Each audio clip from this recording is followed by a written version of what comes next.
Hello বন্ধুরা, ten stock বাংলাতে সবাইকে স্বাগত জানাই। আজ নতুন কিছু সত্যি হরর স্টোরি নিয়ে আমরা চলে এসেছি। এই যে হরর স্টোরিটা, এটা শুনলে আপনাদের গা শিউরে উঠবে, এটা বলতে পারি, শেষ পর্যন্ত যদি শোনেন আপনারা। আর এই যে স্টোরিটা, এটা আমাদের না, এটা হচ্ছে আমাদেরকে একজন লিখে পাঠিয়েছে, আমাদেরই একটা ছোট বন্ধু। সেই স্টোরিটা আজকে আমরা আমাদের স্যার অমিত কুমার ঘোষের মুখ থেকে শুনে নেবো। হুম। হ্যাঁ, সৈকত।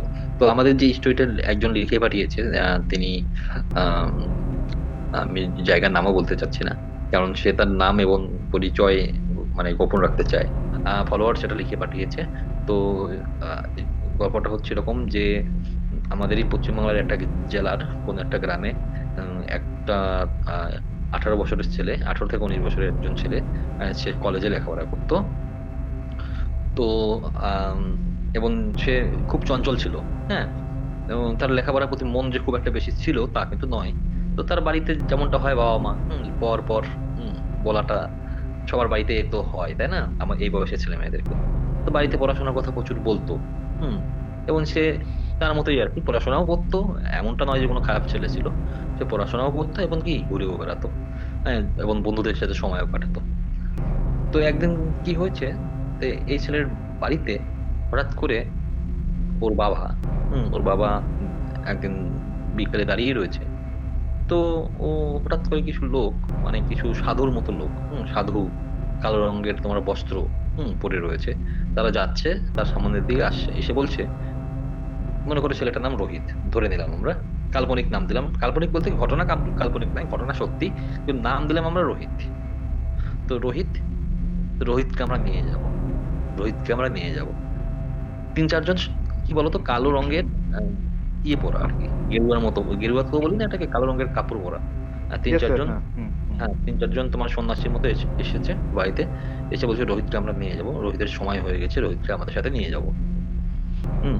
তোর বাবা তো শুনে অবাক, বলে, না আমার রোহিতকে কেন নিয়ে যাবেন আপনারা? বলে, না ওর টাইম হয়ে গেছে। হুম।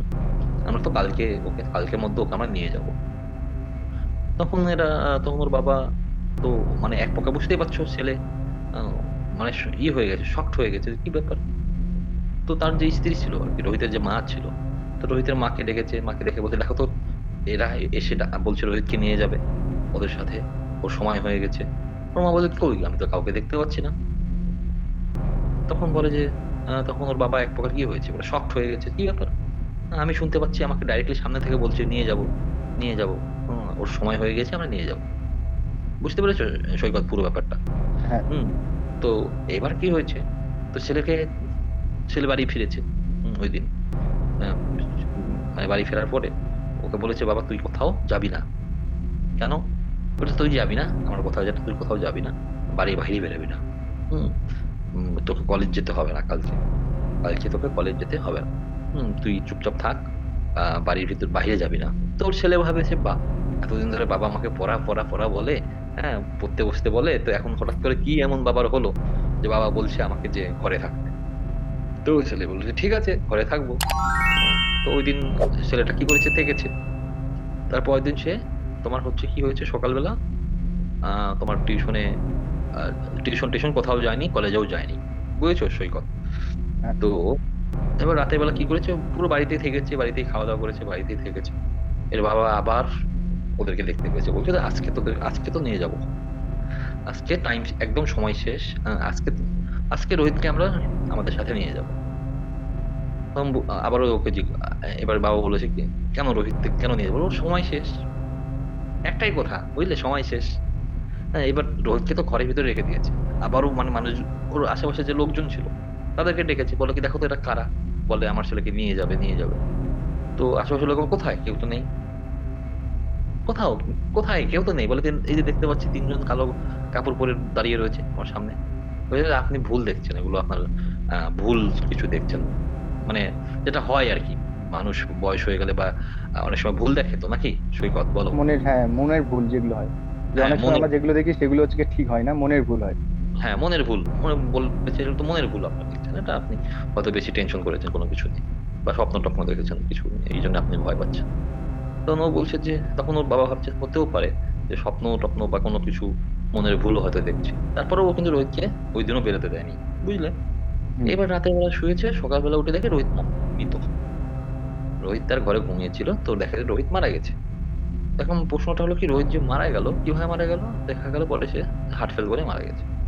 19 বছরের ছেলে বা 21 বছর, 18 19 বছরের ছেলে হার্ট ফেল করে, এটা কিন্তু কি, একদমই কি ঘটনা, রেয়ার ঘটনা নাকি সৌমিত্র? তুমি তো ফিজিওলজি হ্যাঁ, নিয়ে জানো তুমি।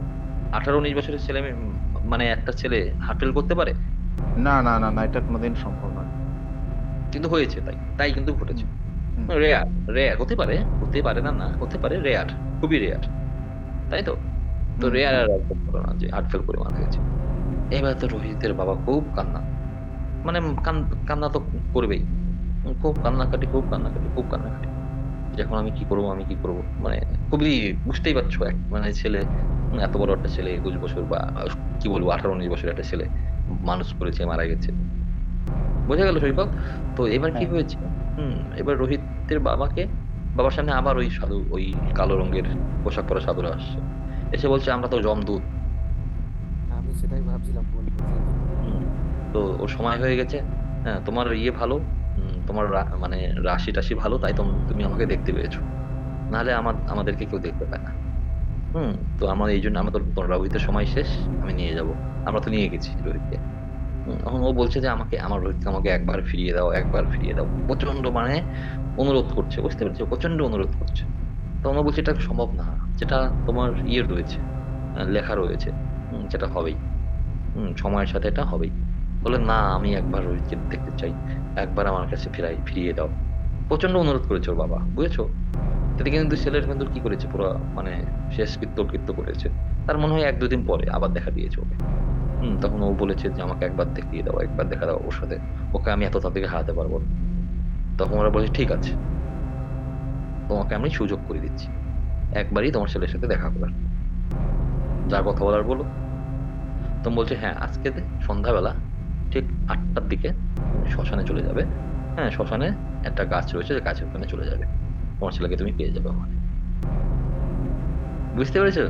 এবার কি হুম। হয়েছে, এবার এটা কিন্তু সত্যি, একদম সত্যি ঘটনা, হ্যাঁ আমাদের, তোমরা তো সকলেই জানো যে আমাদের ফলোয়ার একজন পাঠিয়েছে এটা। তো এটাকে আমরা যাচাই বাছাই করেছি, কারণ কি আমরা কিন্তু পরবর্তীতে এখানে ফোনও করেছিলাম, আশেপাশের লোকজন তারাও কিন্তু সঠিক কথা বলেছে, যেটা ঠিক। এবার কি হয়েছে, ওর বাবা ওই ঠিক সন্ধ্যা 7টা 8টার দিকে শ্মশানে গেছে, নির্জন শ্মশান তখন, কেউ নেই, একা একা গেছে। যাওয়ার পরে ঠিক ওই আমের গাছের ওখানে একটা আমের গাছ রয়েছে শ্মশানের পাশে, বা বট গাছ, আমার ঠিক খেয়াল পড়ছে না কি বললো, আম গাছ বা বট গাছ, বট গাছের কাছে গিয়েছে। তো নিচে গিয়েছে, নিচে দেখা যায় ওর ছেলে উপরে, উপরে গাছের উপরে। ও বাবা তো একদম ছুটে চলে চলে গেছে ছেলের কাছে। ছেলের কাছে, বাবা তুই আয়, ফিরে আয় আমার কাছে, আমার বাড়িতে চল, আমার সাথে চল। এখন ও বলছে যে বাবা, আমার সময় হয়ে গেছে, হুম এখন তো আর তুমি আমাকে পাবে না, হুম আমি তো নেই, আমি তো এখন এই পৃথিবীতে নেই। তখন ও বলছে না তুই আয়। তখন বলছে বাবা, সম্ভব না, তুমি ফিরে যাও, হুম তুমি ফিরে যাও, আর একটা তোমার সাথে একটা হিসাব বরাবর করার ব্যাপার রয়েছে। বলে কি হিসাব বরাবর? বলে না, এটা করতে হবে আমাকে, হিসাব বরাবর করার।